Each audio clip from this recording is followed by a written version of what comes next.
Maoist అగ్రనేత బడే Chokka Rao alias Damodar ఎన్కౌంటర్లో చనిపోయాడని వస్తున్న వార్తలను ఇప్పటి వరకు నిర్ధారణ చేయలేదు మావోయిస్టు పార్టీ కేంద్ర రాష్ట్ర కమిటీలు. కాల్పులు జరిగి 3 రోజులవుతున్నా మావోయిస్టుల నుంచి ఎలాంటి స్పందన లేకపోవడంతో దామోదర్ బతికే ఉన్నాడా చనిపోయాడా అనే ఉత్కంఠ నెలకొంది. దీనిపై మరింత సమాచారం మా ప్రతినిధి నవీన్ అందిస్తారు. 16వ తారీఖున ఛత్తీస్గఢ్ రాష్ట్రం బీజాపూర్ జిల్లాలోని పూజారి కాంకేర్ అడవి ప్రాంతంలో భారీ ఎన్కౌంటర్ చోటు చేసుకుంది. ఈ ఎన్కౌంటర్లో 12 మంది మావోయిస్టులు చనిపోయినట్టుగా బీజాపూర్ పోలీసులు నిర్ధారించారు. వాళ్ళ మావోయిస్టులకు సంబంధించిన డెడ్ బాడీలు కానీ అక్కడ దొరికిన కొన్ని ఆయుధ సామాగ్రిని కూడా మీడియా సమక్షంలో అయితే చూపెట్టారు. దాంట్లో కీలక నేత చనిపోయాడని చెప్పేసి మావోయిస్టులు ఒక లేఖ విడుదల చేశారు 3 రోజుల తర్వాత.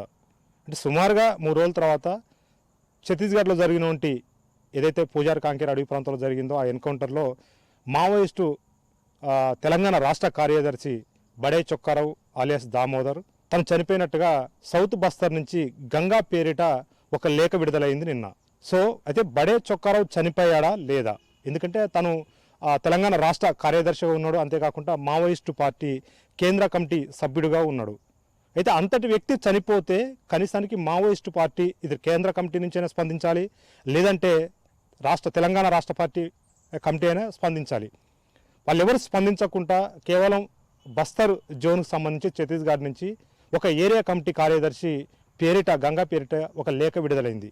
ఇప్పుడు ఆ లేఖ మీదనే ఒక ఉత్కంఠ కొనసాగుతుంది.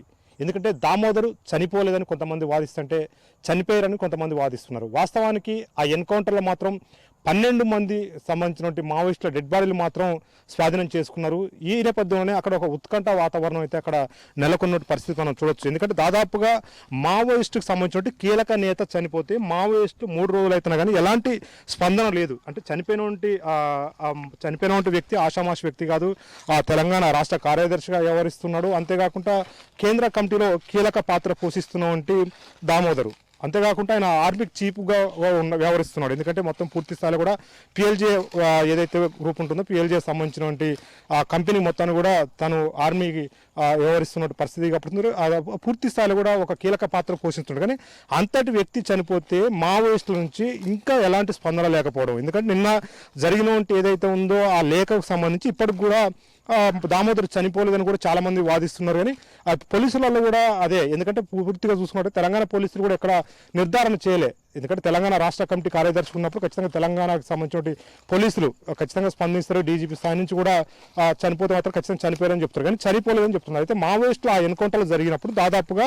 30 మంది దాకా ఆ ప్రాంతంలో ఉన్నారని చెప్పేసి కూడా చెప్తున్నారు. దాంట్లో మొదట 17 మంది చనిపోయారు, 18 మంది మీరు చనిపోయారని చెప్పారు. అయితే 12 మందికి సంబంధించిన మావోయిస్టులకి సంబంధించిన డెడ్ బాడీలను అయితే పోలీసులు స్వాధీనం చేసుకున్నారు. కానీ దాంట్లో ఎవరు కూడా కీలకమైన వ్యక్తి లేరు. అయితే ఎవరైతే కాల్పులలో బుల్లెట్ గాయాలను దాదాపుగా 6గురిని కూడా ఆ ఎన్కౌంటర్ నుంచి మావోయిస్టులు తీసుకెళ్లారని చెప్పేసి ఒక వాదన అయితే వస్తున్న పరిస్థితి కాపడచ్చు. పూర్తి స్థాయిలో కూడా ఆ 6గురిలో రాష్ట్ర కార్యదర్శి దామోదర్ అంటే బడే చొక్కారావు దామోదర్ కూడా ఉన్నట్టుగా తెలిసింది. ఆ దామోదర్ బుల్లెట్ గాయాలతో ఉన్నారు కూడా చనిపోయాడని చెప్పేసి నిన్న మావోయిస్టులకు సంబంధించిన ఒక లేఖ విడుదలైంది. కానీ ఆ లేఖ మొత్తం కూడా ఫేక్ లేఖ అని చెప్పేసి కూడా చాలా మంది కూడా కొట్టేస్తున్న పరిస్థితి మనం చూడొచ్చు. ఇప్పటికే ఏదైతే బడే చొక్కారావు దామోదర్ ఉన్నాడో ఆ దామోదర్ కుటుంబం కూడా ఇంకా బతికే ఉంటాడని చెప్పేసి కూడా వాళ్ళు ఒక ధీమా వ్యక్తం చేస్తున్నారు. వాస్తవానికి ఇప్పటికే మావోయిస్టు ఒక కీలక నేత చనిపోతే ఖచ్చితంగా మావోయిస్ట్ పార్టీ స్పందించాలి. వాళ్ళు ఎక్కడున్నా ఏదైనా కానీ కనీసం 3 రోజులు అవుతుంది కాబట్టి ఖచ్చితంగా స్పందించే అవకాశం ఉంటుంది. కానీ ఇప్పటి వరకు కూడా వాళ్ళు అంటే దామోదర్ చనిపోయాడని కూడా నిర్ధారణ చేయలేదు, రాష్ట్ర కమిటీ చేయలేదు, అదేవిధంగా మావోయిస్టు పార్టీ కేంద్ర కమిటీ కూడా ఇంతవరకు కూడా నిర్ధారణ చేయలేదు. కేవలం బస్తర్ జోన్కు సంబంధించి ఏదైతే ఉందో Bastar zone south Bastar division committee కార్యదర్శిగా ఉన్నటువంటి గంగా మాత్రమే ఒక లేఖ విడుదల చేసింది. తను ఒక 4 పేర్లను పెట్టింది, 4 చనిపోయారని చెప్పేసి అన్నది. వాస్తవానికి 18 మంది చనిపోయారని చెప్తున్నారు. కానీ ఈ 18 మంది ఈ కీలక వ్యక్తి ఉన్నాడా లేడా, ఎందుకంటే దాదాపుగా జరిగి 3 రోజులు అవుతుంది. ఇప్పటివరకు కూడా నిన్న ఈ లేఖ వచ్చినా కానీ మావోయిస్టులు ఇప్పటివరకు కూడా ఎలాంటి లేఖ విడుదల చేయలేదు. వాస్తవానికి ఒక కీలక నేత చనిపోతే, ఒక రాష్ట్ర కార్యదర్శి కేంద్ర కమిటీ సభ్యుడు చనిపోతే కనీసానికి అంత్యక్రియలకు సంబంధించిన ఒక ఫోటో అయినా మావోయిస్టులు ఖచ్చితంగా రిలీజ్ చేస్తారు. ఎందుకంటే తను చనిపోయాడని చెప్పేసి కూడా ఒక ఫోటో అయినా కనీసానికి అంత్యక్రియ సమయంలో ఒక ఫోటో రిలీజ్ చేస్తారు. కానీ అలాంటిది కూడా ఏమీ లేదు. అంతేకాకుండా వాళ్ళకి సంబంధించిన ఒక లేఖలు కూడా ఏమీ కూడా విడుదల చేయలేదు. అయితే ఈ ఎన్కౌంటర్ నేపథ్యంలో ఒక ఉత్కంఠ అయితే కొనసాగుతుందని చెప్పుకోవచ్చు. ఎందుకంటే మావోయిస్టులకు సంబంధించి పూర్తి స్థాయిలో కూడా కీలక నేత చనిపోయినప్పుడు ఖచ్చితంగా మావోయిస్ట్ పార్టీ వెల్లడించాలి. కానీ ఇప్పటివరకు కూడా వెల్లడించని పరిస్థితి మనం చూడొచ్చు. ఎందుకంటే మావోయిస్టులకు సంబంధించి దాదాపుగా మనం చూసుకున్నట్టయితే ఆ ఎన్కౌంటర్ జరిగినప్పుడు దాదాపుగా అంటే 50 మంది దాకా అక్కడ ఉన్నారని చెప్పేసి కూడా అంటున్నారు. అంటే 50 మంది ఉన్నారంటే దాదాపు ఒక ప్లాటన్ అని చెప్పొచ్చు, ప్లాటన్కి సంబంధించిన పిఎల్జీ సంబంధించిన దళం అని చెప్పొచ్చు. పీపుల్స్ లిబరేషన్ గెరిల్లా ఆర్మీ అని అంటారు. ఇదంతా కూడా దాదాపుగా మనం చూసుకున్నట్టయితే ఒక రాష్ట్ర కార్యదర్శి ఉన్నప్పుడు ఆ ఎన్కౌంటర్లో ఖచ్చితంగా ఆ మావోయిస్టు చనిపోయినప్పుడు కీలకమైనటువంటి ఆయుధాలు స్వాధీనం చేసుకోవాలి పోలీసులు. కానీ ఆ 12 మంది దగ్గర నుంచి కనీసానికి ఒక ఆయుధం కూడా ఎస్ఎల్ఆర్ లాంటి ఆయుధాలు కూడా వాళ్ళ దగ్గర లేదు. కేవలం 12 బోర్ ఇలాంటి ఆయుధాలు మాత్రమే వాళ్ళు స్వాధీనం చేసుకున్నారు. అయితే ఈ ఆయుధాలు స్వాధీనం చేసుకున్న దాంట్లో కూడా ఏమి కూడా మామూలు వెపన్స్ ఉన్నాయి. అంటే లోకల్ మేడ్ 12 బోరు ఇలాంటి నాటు వెపన్స్ మాత్రమే స్వాధీనం చేసుకున్నారు. ఒక రాష్ట్ర కార్యదర్శి కేంద్ర కమిటీలో ఉన్నటువంటి కీలక వ్యక్తి ఉన్నప్పుడు ఖచ్చితంగా ఆ చుట్టూ ఉన్నటువంటి దళ సభ్యులకు కూడా ఖచ్చితమైనటువంటి వెపన్స్ అంటే ఎస్ఎల్ఆర్ లాంటి వెపన్స్, AK-47 అదే మీద ఆటోమేటిక్ సంబంధించిన కొన్ని ఇన్సాస్ లాంటి వెపన్స్ ఖచ్చితంగా ఉంటాయి. కానీ అలాంటి వెపన్స్ ఎక్కడ కూడా పోలీసులు స్వాధీనం చేసుకోవాలి. 12 డెడ్ బాడీల దగ్గర మామూలు తుపాకులు మాత్రమే స్వాధీనం చేసుకున్నట్టు పరిస్థితి ఇక్కడ కనపడుతుంది. ఎందుకంటే ఇప్పటికే మనం చూసుకుంటే మావోయిస్టులకు సంబంధించినటువంటి ఏదైతే ఉందో ఆ ప్రాంతంలో పూర్తి స్థాయిలో కూడా అడుగనుగున కూడా ఏరువేత కార్యక్రమం జరుగుతుంది. అయితే కీలక నేతల్ని టార్గెట్ చేస్తూ కూడా ఇదంతా ఆపరేషన్ కొనసాగుతుంది. అయితే మావోయిస్టు నేతగా ఉన్నటువంటి ఏదైతే ఇప్పుడు కీలక నేతగా ఉన్నటువంటి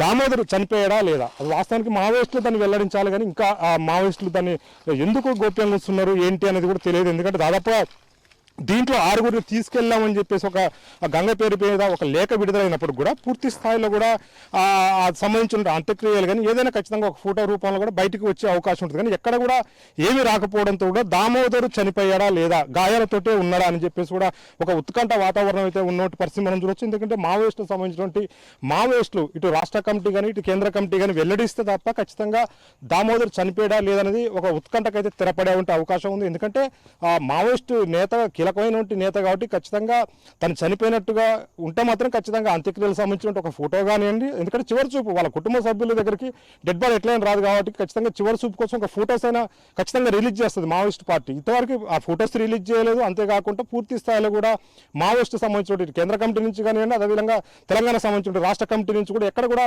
ఒక లేఖ కూడా విడుదల కాని పరిస్థితి మనం చూడొచ్చు. ఈ నేపథ్యంలోనే అసలుగా ఆ దామోదరు ఏదైతే ఉందో బడే చొక్కారావు అలియాస్ దామోదరు చనిపోయాడా లేదనేది ఒక ఉత్కంఠ కొనసాగుతుంది. పూర్తి స్థాయిలో కూడా తాను బతికే ఉన్నాడా లేదంటే బుల్లెట్ గాయాలతోటి ఏమైనా తీవ్రమైనటువంటి గాయాలతోటి కొన ఊపిరిలో ఉన్నాడా పూర్తి స్థాయిలో సేఫ్లో ఉన్నాడా లేదనేది మొత్తం కూడా ఇది పూర్తి స్థాయిలో కూడా తెరపడాలి అంటే మాత్రం మావోయిస్టులు స్పందించాలి. ఖచ్చితంగా మావోయిస్టులకు సంబంధించినటువంటి ఆ రాష్ట్ర కమిటీ నుంచి కానీ కేంద్ర కమిటీ నుంచి ఒక లేఖ విడుదల అయితే మాత్రం ఖచ్చితంగా స్పష్టత వచ్చే అవకాశం అయితే ఇక్కడ కనపడుతుంది. ఇది ఇక్కడ పరిస్థితి.